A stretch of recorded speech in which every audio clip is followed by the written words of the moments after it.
So speaking of that White House chart that was hilarious about the job creation, which was posted yesterday on the 7th, another video came out on the 7th. CDC admits at least 4 comorbidities in each individual in over 75% of COVID listed deaths. This is Rochelle, whatever her name is, Rochelle Walensky, CDC Director, the one that I've played you in the past. Her video of saying if you're vaccinated, you will not catch the virus, you can't get the virus, you can't pass the virus, da da da.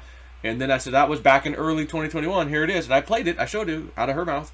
And then we fast forward to about August, I think it was, or just later in the year. I think it was August. And she's now backtracking. No, the new data from Israel especially is now suggesting that you can catch COVID if you're vaccinated, and you can spread it as well. And of course, the latest news is you can get sick from it too, etc. Again, this is all from their information. I'm not making anything up here. This is not my opinion. This is her words that have come out. So here's the latest, and I'd like for you to hear it from the horse's mouth.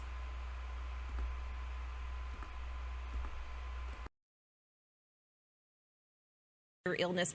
Given that, is it time to start rethinking how we're living with this virus, that it's potentially here to stay? The overwhelming number of deaths, over 75%, occurred in people who had at least 4 comorbidities. So really, these are people who were unwell to begin with. And yes, really encouraging news in the context of Omicron. This means not only Given that, is it time to start rethinking how we're living with this virus, that it's potentially here to stay? The overwhelming number of deaths, over 75%, occurred in people who had at least 4 comorbidities. So really, these are people who were unwell to begin with. And yes, really encouraging news in the context of Omicron. This means not only... Really encouraging news, huh? Why did it take her all of 2020, all of 2021, 2 years, and now we're in 2022, very beginning. The vaccine's been out for an entire year now. It's been issued to millions upon millions upon millions of Americans, and of course the rest of the world, billions ultimately. But millions of Americans, I mean, again, tens and tens of millions of Americans for sure. They're claiming, we got, more than 100-something million, whatever. Fine. And now she's saying what this conspiracy theorist has said since day one, and showed you how they were doing it through her organization, CDC's guideline change. Early on in 2020, and I showed you the document. I showed you the website link. It was on my old YouTube account that's no longer here. It got terminated. Can't talk about medical misinformation and questioning the election. I wonder if this is the reason. I wonder if this is medical misinformation that she just said, that I said back then, and would have gotten a strike, and I'm probably sure I did get a strike on one of my videos for doing such a thing. But now, it's not misinformation, it's real information because she said so. Miss CDC Director says so. Now it's not misinformation.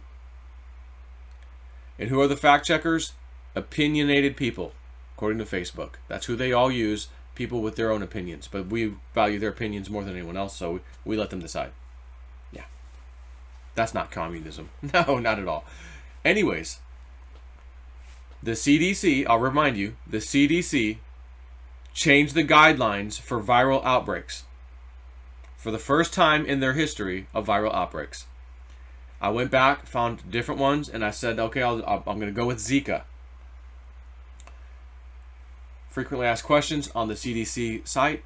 If a person comes in with symptoms of Zika virus, I, as a doctor, can I say they have it? That they're positive? No, you may not. They have to be tested. Okay. If a person comes in sick and they've been around people who have been tested positive for Zika, can we say that they're positive? No, you may not. They can only be tested positive. So they must take a test to be positive for Zika. That was the rule. And guess what? That rule was in place for all other ones because I looked. I downloaded the document. I put it on my screen. I shared it with you all. Can't share it anymore because the video's gone. Channel's gone. And then COVID came around. And I showed you in the same video. CDC changed their guidelines. If I think somebody has COVID, can I say they have COVID? Absolutely yes. Not even, no, that's not good enough. At least let their if their family has it, they're around people that have it, then they start having the same symptoms, then yeah, you could say yes. No. Not even that. If you, as a doctor, think this person has it, they've got it. They've got COVID. You can write it down. So that happened. And then another funny thing happened. The CDC issued guidance. Remember, they issued 2 or 3 different guidances. Initially, this is how it's going to happen if a person comes into the hospital. Here's our guidance, and it's a top-down, just like a military authoritarian system. So the CDC says something, the hospitals go by it, the doctors go by it, the local clinics go by it. Hey, CDC guidelines done. Just like wear a mask. And the FDA person was questioned this a couple months ago. I forget the person's name. They were from the FDA. What made you choose 6 feet social distancing? It just sounded good. We don't know. So you're in a grocery store. There's a circle when you're checking out. Don't go past the circle, man. People looking at you funny. Hey, man. Your foot's over that circle, but it was nonsense. Because just like the too big to fail thing, the TARP fund bailout. Remember that one? $800 billion, $900 billion. Why'd you guys pick that number? Was that what everything cost? No. We just picked a really big number. We kind of needed, right, where'd that money go? Anyways. So the CDC sends out guidance. And then it was like second guidance, final guidance. Here's the new guidance that replaced the old guidance within like a couple months or so. If someone comes into your hospital and they die of anything, I'm quoting, not necessarily verbatim because I don't have the actual word to word, but I know what I'm saying is true because I got this from the CDC as well. It still exists. If a person comes into the hospital, they are to be tested for COVID no matter what. If they happen to die at the hospital and they tested positive for COVID, CDC guidelines said they die primary cause COVID. Again, I did a video on this. I showed you the documents. It wasn't my opinion. This is straight from the CDC website. Here's the guidance letter. I have a copy of it. I downloaded it, and I'm going to show you me downloading it off the CDC website. Here it is. And I did it for you live. Live in the video. Of course, I uploaded it after I did it. So their guidance was anybody can come into the hospital with any kind of illness, and if they happen to die and they tested positive with COVID, it's a COVID death. That's what they did in 2020 under Trump. And all we saw on CNN, deaths, COVID deaths, the death tickers up higher, another 10,000 died. Oh my gosh, we had the biggest death day of 8,000 today. And then Biden got elected. Let's get rid of the death thing off CNN. Let's just do cases instead and get rid of that. And now CNN hardly ever shows it. And again, going by the same metrics, more people have died from COVID, again, with their metrics, under Biden than Trump. Not even close, as a matter of fact. But if we're using this metric, it's shit junk science that should have never been changed or allowed from the CDC to begin with. So there's the head of the CDC, as I just played to you, telling you we've now have, as if this information's new, 75% of the people who died of COVID, they had 4 or more comorbidities. I was thinking that when I saw that video, it was going to be like at least 1. They came in with 1 comorbidity, happened to test positive of COVID, maybe didn't even have the COVID symptoms, which many did not, by the way. They talked, remember, asymptomatic. Tons of people are asymptomatic. And then died. Well, that's all right. We're going to write down COVID because we also get extra money from the government through Medicare system that they passed, the law, to get extra money in the hospital system. And if that person, we gave them a respirator for this other illness, but they did test positive for COVID, another $30,000-$40,000, whatever the amount was per person, on top of the $13,000 or $17,000, whatever it was, for them just having COVID and being in the hospital. You want to talk about a moneymaker? So the head of the CDC has said that now. Let's listen to her one more time, and I'm gonna put this link up to her saying that, so that if you want to retweet, you don't have to retweet my video. Just retweet that link. It's 22 seconds. So any of you leftists or anybody out there who you see commenting on Twitter or anywhere else, go out there, join the social media army of us who are truthers, and paste it right in front of those people, dude.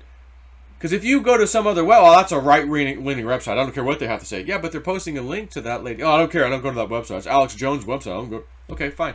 Here's the YouTube video of her saying it herself, being interviewed. I think it was it CNN? Oh, actually, I've already got rid of it. Let me go back there. Let me go back. Here it is. Back to the CDC. So CDC, again, I don't know who she was talking. Was it CNN? Doesn't matter. 22 seconds long. Listen to it again and what she says. This means, what she is saying is, whatever the death toll number is now, which is supposedly 800-something thousand last I checked, take that down 75%. Which also means the 200,000 deaths under Trump's watch, right? Take that down 75%. What do you have left? 50,000 people? 50,000 people? That's nothing. When you look at any other cause of death that happens. But 200,000 sounded scary. And again, she's saying 4 comorbidities in these people, 75%. Holy shit, what if they had 3 comorbidities? They're not counted. What if they had 2 comorbidities? Not counted. 1 comorbidity? Not counted. So of the 25% remaining, how many of the 25%ers had 3 comorbidities, 2, 1, etc., etc.? Oh my God. Do you know where I'm going with this? So of the 50,000 Trump had under him, were there any of those people that had 3 comorbidities? 2? 1? And did they die of the comorbidity and not COVID? I'm asking. I'm not telling you. I'm asking. And if the answer is yes, where does that leave us now? Right where I told you it would in the very beginning of 2020. Old Snip was right again. Sadly.